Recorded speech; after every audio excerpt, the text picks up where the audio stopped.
धाकड़ खबर, बेखौफ सुबह बेबाक अंदाज। धाकड़ खबर के न्यूज रूम से मैं आपके साथ हूं अकरम रईस खान। पिछले 3 दिनों से उत्तर प्रदेश के मुजफ्फरनगर जिले में भारतीय जनता पार्टी और भारतीय किसान यूनियन के कार्यकर्ताओं में, नेताओं में एक तरीके से तलवारें खिंची हुई हैं। प्रशासन पूरी की पूरी जो ये गहमा गहमी चल रही है, जो ये उठापटक चल रही है, जो ये राजनीति चल रही है, या ये जो घमासान चल रहा है, इस पर अपनी नजर बनाए हुए खामोशी से बैठा हुआ सब कुछ देख रहा है, कोई एक्शन नहीं कर पा रहा है। हालांकि इस मामले में एफआईआर दर्ज अभी फिलहाल बीजेपी की तरफ से ही की गई है, लेकिन अब यह विवाद लग रहा है कि भारतीय किसान यूनियन और भारतीय जनता पार्टी के नेताओं कार्यकर्ताओं से निकलकर खाप की तरफ बढ़ गया। आप लोग जानते हैं जाटों के अंदर एक व्यवस्था होती है, जाट समुदाय में खापों की, तो खाप गोत्र के हिसाब से होती हैं। आप लोग जानते हैं, सरनेम आप पीछे से देख के पहचान सकते हैं, ये बालियान खाप है, ये फला खाप है, ये फला खाप है। तो वो खापों के बीच तक पहुंच गई है। क्यों खड़ा हो रहा है ये सवाल कि क्या वाकई में अब जंग जो है खापों के बीच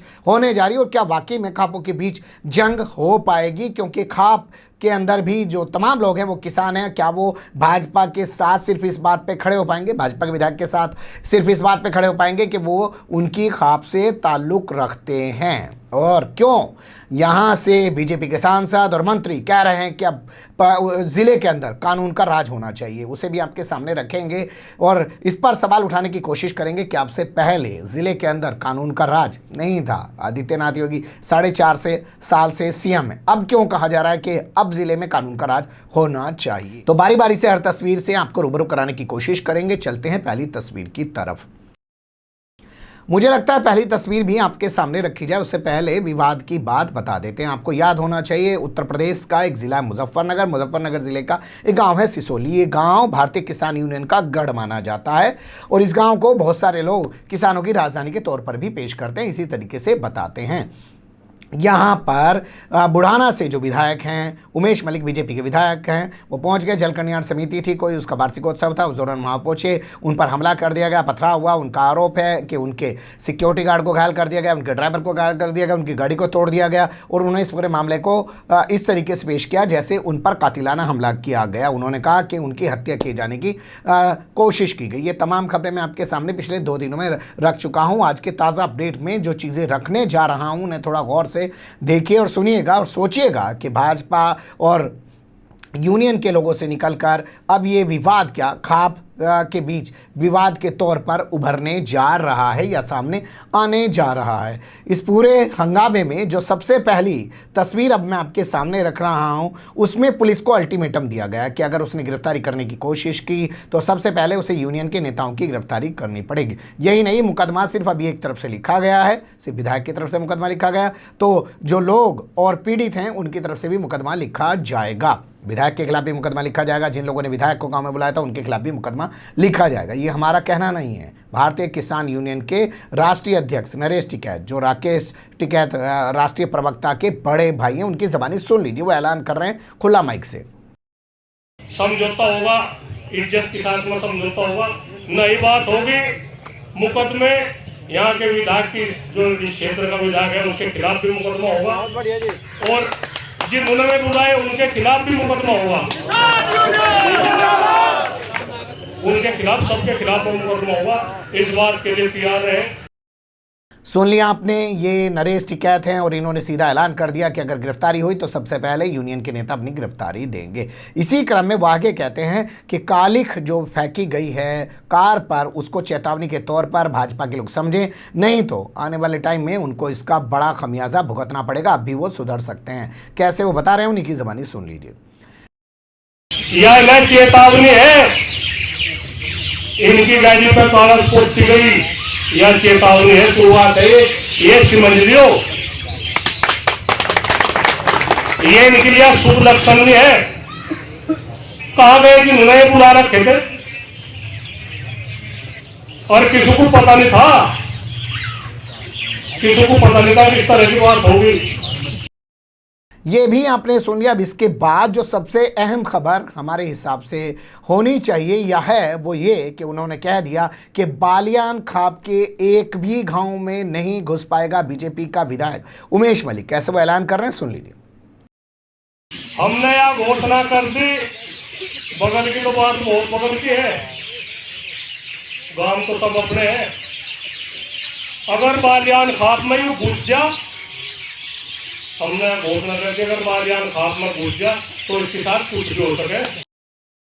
सुन लिया आपने, उन्होंने बहुत खुले शब्दों में कह दिया है। अब आपको यहाँ कुछ चीज़ें समझने की ज़रूरत है। देखिए, बुढ़ाना से बीजेपी के जो विधायक हैं उनका नाम है उमेश मलिक। उमेश मलिक गठवाल खाप से आते हैं। आप जानते हैं जाट समुदाय के अंदर एक व्यवस्था है खाप की, और खापों के एक मुखिया होते हैं, सर्वे सर्वा होते हैं, और अलग अलग गाँव में अलग अलग खाप के लोग रहते हैं। तो इसी हिसाब से खापों के हिसाब से गाँव भी बटे हुए हैं। तो मुजफ्फरनगर की जो बुढ़ाना विधानसभा सीट है, अगर इस पर अध्ययन करें, हमने जो वहाँ स्थानीय पत्रकारों से बात की उनके मुताबिक गठवाल खाप के सबसे ज़्यादा गांव हैं, यानी कि जिस खाप से बीजेपी के विधायक उमेश मलिक आते हैं उनके सबसे ज़्यादा गांव हैं। उसके बाद बालियान खाप के दूसरे नंबर पर गांव आते हैं। तो ऐसे में सिसोली जो है वो बालियान खाप का गांव है, और बालियान खाप में इस तरीके से हमला हुआ है या इस तरीके से पूरी वारदात हुई है, तो इसको लेकर जो उन्होंने चेतावनी दी है नरेश टिकैत ने, उससे क्या लग रहा है कि बालियान खाप जो है वो अब उमेश मलिक को अपने किसी गांव में नहीं घुसने देगी, और क्या इस ऐलान के बाद जो गठवाल खाप है वो उमेश मलिक के साथ खड़ी हो जाएगी और वो ये कहेगी कि बालियान खाप ने गठवाल खाप के जो विधायक हैं उनके साथ अच्छा नहीं किया है। ये इस विवाद को आगे बढ़ाया जाएगा या किस तरीके से चीज़ें उभर के सामने आएंगी, बहुत सारे सवाल हैं। लेकिन लगता है कि गठवाल खाप ने अपने इरादे बताने शुरू कर दिए। आगे देख लीजिए, एक तस्वीर आपके सामने रखने जा रहा हूं। इस तस्वीर को थोड़ा सा गौर से देखिएगा। इस तस्वीर में आपको भारतीय जनता पार्टी के मुजफ्फरनगर से सांसद संजीव बालियान दिखाई देंगे, जो मंत्री भी हैं मोदी सरकार में। एसएसपी के सामने वो मौजूद हैं। विधायक उनके बगल में जो हैं उमेश मलिक बैठे हुए हैं। वो लोगों को समझाने की कोशिश करते हैं और कहते हैं कि चलो यहाँ से अब सब कुछ खत्म हो गया, अधिकारी जो हैं अब अपनी कार्रवाई करेंगे। लेकिन कैसे उनकी बात को नकार दिया जाता है और कहा जाता है कि जब तक विधायक ऐलान नहीं करेंगे तब तक हम यहाँ से नहीं उठेंगे। पहले तस्वीर देख लीजिए। और कप्तान साहब, या तो आप लोग कार्रवाई कर लो, नहीं बीच में हट जाओ।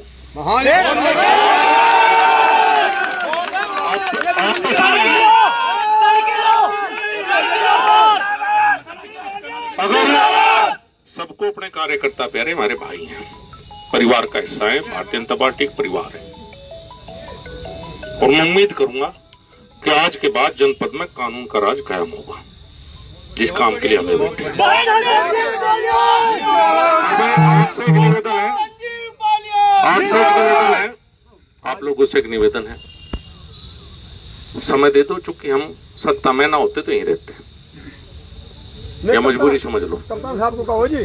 वो नहीं कह रहा, वे बैठे सुन रहे। बुढ़ाना हो या कुछ हो, अगर पुलिस किसी के दबाव आओ कि दबाव हमारे पे ज्यादा दबाना हुआ है, हमने 2013 के दंगे पर दबाव बनाना सीख लिया था।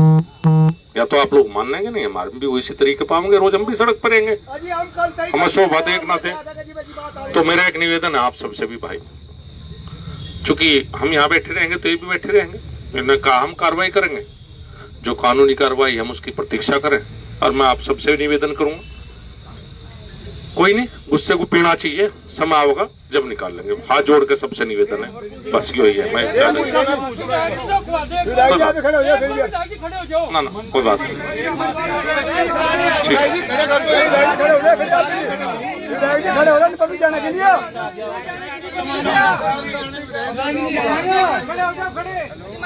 विधायक जी खड़े हो लो।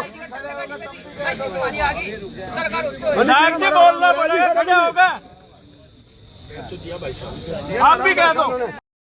अब इस तस्वीर को आप खाप के हिसाब से समझने की कोशिश कीजिए। संजीव बालियान खाप से आते हैं और उमेश मलिक गठवाल खाप से आते हैं। तो क्या जो पीछे लोग बोल रहे हैं वो संजीव बालियान को बीजेपी के नेता, बीजेपी के सांसद, बीजेपी के मंत्री के तौर पे स्वीकार नहीं कर रहे हैं, वो उमेश मलिक को भी विधायक के तौर पे बीजेपी के स्वीकार नहीं कर रहे हैं। वो सीधे मान रहे हैं कि ये गठवाल खाप का मामला है, इसीलिए वो शायद बीजेपी के विधायक उमेश मलिक से कहलवाना चाहते हैं कि आप कहो तब हम यहां से जाएंगे।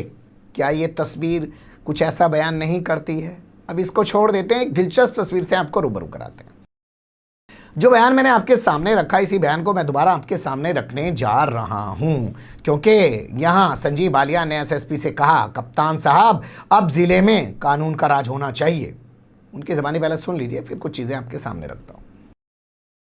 और मैं उम्मीद करूंगा कि आज के बाद जनपद में कानून का राज कायम होगा, जिस काम के लिए हमें बैठे।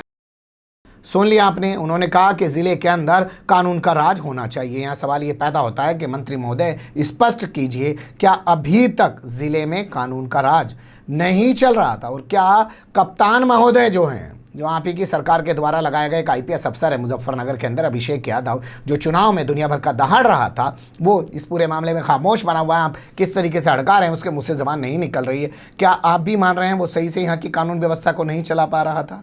और आज आपको इस बात का एहसास हुआ है क्योंकि आपके साथ ऐसी घटना हुई है। तो अब तक जो दूसरे लोगों के साथ घटना हो रही थी, तब आप क्यों नहीं जागे? तब आपने कप्तान को क्यों नहीं कहा कि यहाँ पे कानून का राज होना चाहिए? और क्या इसके जवाब में कप्तान को खड़े होकर नहीं बोलना चाहिए था कि मंत्री जी, यहाँ पे कानून का राज ही चलता है, हमारे लिए मंत्री हो, संतरी हो, चाहे आम आदमी हो, हम सबको एक नज़र से देखते हैं और कानून के हिसाब से ही सबके साथ इंसाफ और न्याय करने की कोशिश करते हैं और उसी के तहत कार्रवाई भी की जाती है। लेकिन उनका ना बोलना और संजीव बालियान का ये बोलना कि आज के बाद कानून का राज होना चाहिए या आज से कानून का राज होना चाहिए, ये दिखाता है कि प्रशासन वाकई में कितना दबाव में है। और बीजेपी वाले नेता या मंत्री जो चाहें वो कह रहे हैं, लेकिन उनकी बात से स्पष्ट ये है कि उत्तर प्रदेश में वाकई में जंगल राज चल रहा है।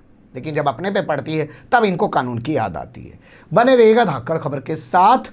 फिलहाल कमेंट्स के रूप में आप लोग अपनी राय दे सकते हैं, खबर को लाइक कर सकते हैं, चैनल को सब्सक्राइब कर सकते हैं और ज़्यादा से ज़्यादा हमारी खबरों को शेयर कर सकते हैं। फिर ऐसे ही किसी सुलगते हुए या उलझते मुद्दे लेकर मैं आपके सामने हूँगा हाजिर। फिलहाल अभी मुझे दें इजाज़त।